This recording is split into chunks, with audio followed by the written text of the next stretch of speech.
Mulai musim 2024-2025, João Cancelo akan bermain untuk klub Arab Saudi Al Hilal.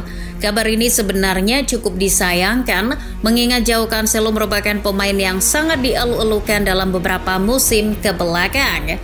Pemain yang tahun ini baru berusia 30 tahun tersebut bahkan pernah masuk ke daftar 11 pemain terbaik FIFA atau FIFA FIFPro 11 tahun 2022. Namun, hanya dalam kurun waktu sekitar 2 tahun saja, karirnya berubah drastis. Lantas, apa yang sebenarnya terjadi kepadanya? Sebelum masuk ke pembahasan, kalian bisa terlebih dahulu menekan tombol subscribe dan menyalakan lonceng notifikasinya agar tidak ketinggalan video-video teranyar dari Starting 11 Story. João Cancelo adalah pemain yang Pep Guardiola datangkan pada musim panas 2019.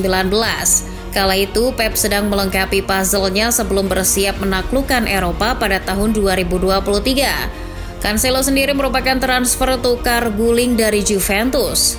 La Vecchia Signora melepas João Cancelo ke Manchester dan mereka akan mendapatkan Danilo dengan harga yang lebih murah. Pada awal kedatangannya, bau anyir mengenai kebusukan Cancelo sudah terendus di manajemen The Blue Moon.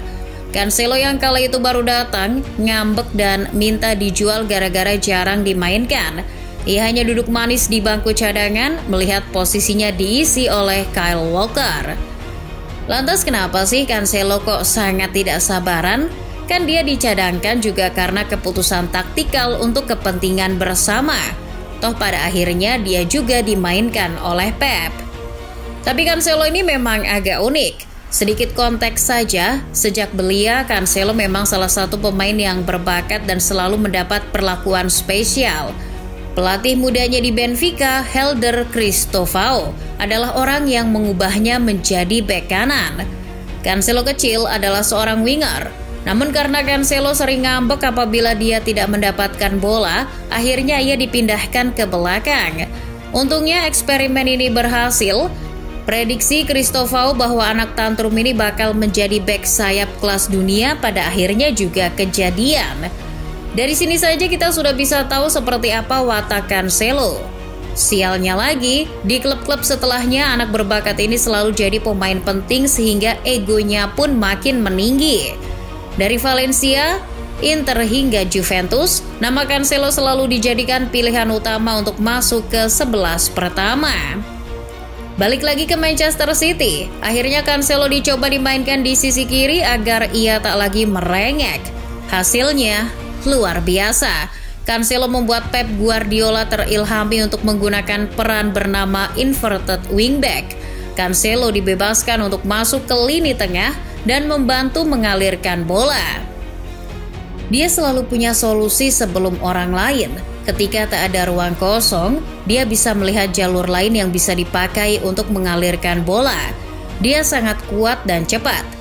Cara bermainnya tak berubah, masih sama ketika aku tangani. Namun beberapa bulan setelah Cancelo dinobatkan sebagai salah satu bek terbaik di dunia tahun 2022, hubungannya dengan Pep kembali keruh. Cancelo marah karena ia menjadi korban Pep Roulette. Puncaknya, Cancelo terlihat cemberut kala ia benar-benar tak diturunkan pada laga melawan Arsenal di FA Cup pada 28 Januari 2023. Lalu apa yang terjadi setelahnya? Pep yang mungkin sudah berada di batas kesabarannya dengan Cancelo akhirnya melapor kepada atasannya, Siki Begiristain dan Ferran Soriano. Akhirnya muncul sebuah ultimatum. Dia harus pergi sebelum bursa transfer musim dingin berakhir. Sejak dibuang dari Etihad inilah karir Cancelo makin tak jelas. Meskipun klub-klub yang menampungnya sebenarnya bukan klub kaleng-kaleng, dari Bayern Munchen hingga Barcelona, Cancelo diungsikan oleh Manchester City dengan opsi untuk dibeli. Namun hasilnya klub-klub tadi malah berharap Cancelo cepat-cepat pergi. Kepergiannya ke Bayern Munchen pada akhir Januari 2023 adalah permintaan Cancelo sendiri.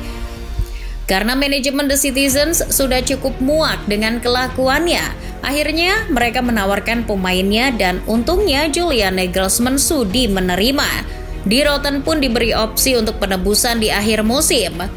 Kedatangannya memang sangat membantu untuk permainan Bayern Munchen. Meski di tengah jalan Nagelsmann digantikan oleh Thomas Tuchel, Cancelo cukup rutin dimainkan. Di akhir musim pun ia berhasil meraih trofi Bundesliga di Allianz Arena. Lantas mengapa mereka tak mau menebus Cancelo jika ia benar-benar cocok dengan skema Tuchel? Sang pelatih berkilah bahwa mereka tak menebus Cancelo karena Alphonso Davies sudah sembuh dan mereka juga sudah mendapatkan Rafael Guerreiro secara cuma-cuma. Jadi cukup, makasih, dan kalau bisa jangan kembali lagi. Namun apabila berkaca dari komentar Direktur Olahraga di Rotten, Hasan Salihamidzic, Cancelo tak berlatih seperti yang mereka bayangkan. Tabiatnya di tempat latihan tidak menentu, kadang disiplin, kadang tidak. Hal inilah yang jadi alasan utama di Rotten mengembalikan Cancelo. Mereka tak ingin menambah masalah dari seorang pemain yang punya catatan perilaku tidak baik. Sementara semusimnya di Barcelona, Cancelo makin parah, baik di dalam maupun luar lapangan. Fakta ini jelas membuat Barca ogah buat membelinya. Buat apa keluar uang untuk pemain problematik ketika kondisi keuangan klub juga sedang pelik? Di Barca selama dia bermain tidak ada masalah, tapi suatu hari di saat dia tidak bermain, karakternya akan keluar. Tabiat buruknya kembali menjadi alasan Barcelona tak mau menebusnya. Ia tak akan selamanya bermain, mengingat di Camp Nou masih ada Jules Koundé dan Alejandro Balde. Ini akan menjadi masalah jika di kemudian hari masih terulang. Jadi daripada menampuk bibit masalah, Barca membuka pintunya lebar-lebar agar Cancelo hijrah. Berdasarkan penjelasan-penjelasan tersebut, kita akhirnya tahu bahwa akar permasalahannya ada pada diri Cancelo itu sendiri. Ia memiliki ego yang luar biasa tinggi, ditambah kenyataan bahwa dia adalah pemain berbakat membuat kepalanya makin keras. Cancelo sendiri menolak bermuhasabah dan berkaca bahwa apa sebenarnya yang salah. Ia selalu berkilah bahwa kepergiannya dari Manchester tidak ada hubungannya dengan perilakunya yang membuat satu manajemen Manchester City geram. Kurang problematik apa coba sampai-sampai keluar ultimatum bahwa dia harus pergi. Ia pernah berkilah bahwa ia tak nyaman tinggal di Manchester karena rumahnya disatroni maling. Memang benar sih, Cancelo pernah kemalingan, tapi itu kan kejadian di Desember 2021, bukan beberapa minggu sebelum dia ditendang. Lagi pula nih, kalau emang nggak nyaman, kok sebulan sehabis kemalingan masih mau memperpanjang kontrak sampai 2027, Bang? Tapi semuanya sudah berlalu. Cancelo sudah tak lagi berstatus pemain Manchester City. Ia tak lagi terikat kontrak untuk tinggal di kota yang katanya membuatnya merasa tak nyaman itu hingga 2027. Al Hilal menjadi klub yang rela berjudi menebusnya dengan mahar 25 juta euro.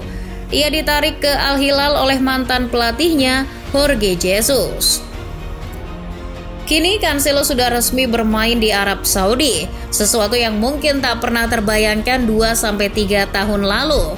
Andai saja egonya tak setinggi menara, pasti dia tak ditendang City dan bisa ikut merayakan treble di tengah kota. Andai saja tabiatnya bisa diperbaiki, pasti dia masih jadi tumpuan Manchester City.